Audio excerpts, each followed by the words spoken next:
جب رسول اللہ صلی اللہ علیہ وآلہ وسلم کے پاس جبریل امین یہ خبر لے کے آیا کہ اے اللہ کے رسول، آپ کو جو عالم ارواح میں دکھایا گیا تھا اس مطابق یہ سال آخری سال ہے، اگلے سال آپ اپنے اللہ سے ملاقات کریں گے۔ بس رسول اللہ نے جیسے ہی اس خبر کو سنا، آپ نے ایک اعلان کروایا کہ اس مرتبہ ہر کسی کو یہ خبر سنائی جائے کہ کوئی بھی اپنے گھر میں نہ بیٹھے، اس سال حج کو میں محمد خود چلوں گا۔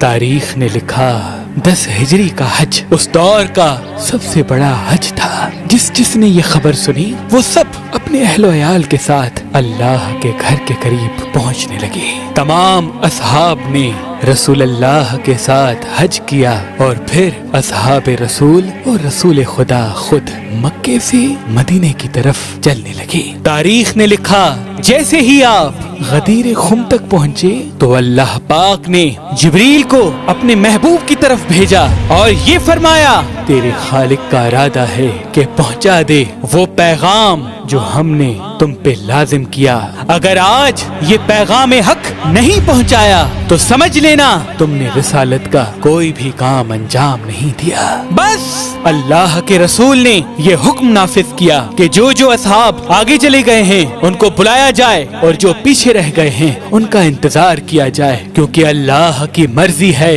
کہ میں یہاں ایک خطبہ دوں۔ وادی غدیر ایک مرکز تھا، کیونکہ یہاں سے مدینے والے مدینے کی طرف رواں ہونے تھے اور دوسرے اصحاب اپنے اپنے گاؤں دیہات کو جانے تھے۔ تبھی اللہ نے اسی میدان کا انتخاب کیا۔ اصحاب نے یہ کہا یا رسول اللہ اس صحرا میں ممبر کیسے بنائے؟ اللہ کے محبوب نے فرمایا اپنے اونٹوں سے پالان اتارو اور اونٹوں کے پالان سے ایک ممبر تیار کرو، کیونکہ آج کا پیغام حق و باطل کی پہچان ہے۔ بس اونٹوں کے پالان سے ممبر تیار کیا گیا اور جب تمام اصحاب آ پہنچے، اللہ کے رسول ممبر پہ آئے اور فرمانے لگے کہ اے لوگو، میں وہ محمد ہوں جس کو اللہ نے منتخب کیا تاکہ میں تم لوگوں کو اللہ کا دین سمجھا سکوں، حلال و حرام میں فرق بتا سکوں، اللہ کا قرآن تم تک پہنچا سکوں۔ لیکن ان قریب میں تمہارے ساتھ نہیں رہوں گا، میرا پیغام رہے گا لیکن تم مجھے اپنی نظروں سے دیکھ نہیں پاؤ گے۔ اصحاب رونے لگے۔ اتنی دیر میں آپ نے فرمایا اگر تم چاہتے ہو کہ روز محشر آ کے مجھ سے ملو تو 2 چیزوں کو کبھی نہ بھلانا، ایک اللہ کی کتاب اور دوسری میری اہل بیت۔ اگر تم لوگوں نے قرآن اور اہل بیت کو ساتھ رکھا تو روز محشر حوض کوثر پہ مجھ سے ملو گے اور میں محمد تمہاری شفاعت کروں گا۔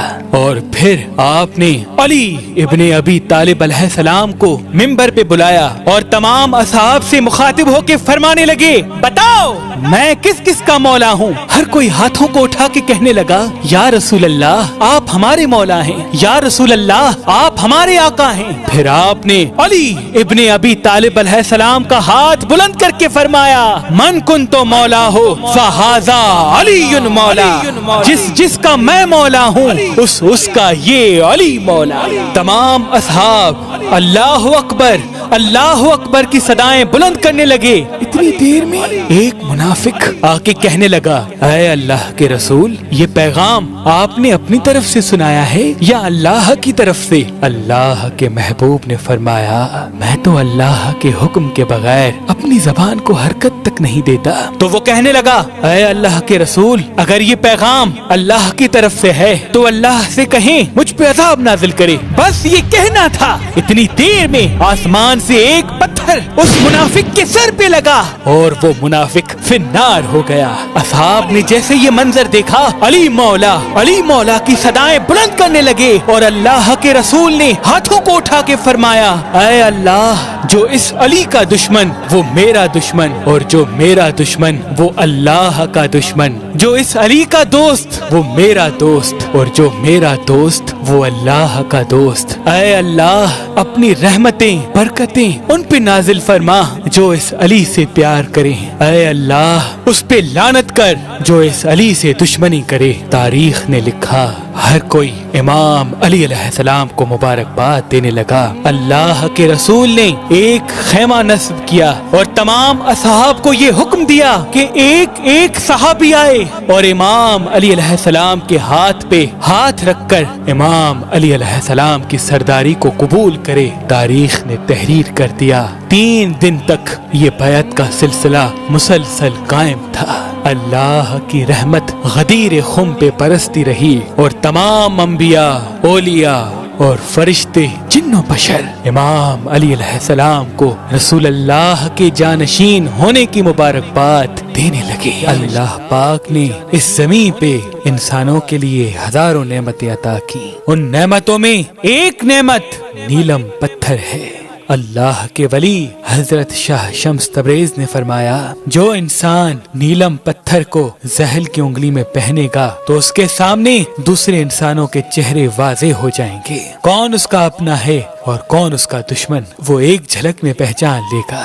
تبھی اس پتھر کو انسان پہچاننے کا پتھر بھی کہا جاتا ہے. تو ابھی فون اٹھائیں اور مہربان اسٹونز کے نمبر پہ کال کر کے یہ نیلم پتھر حاصل کریں.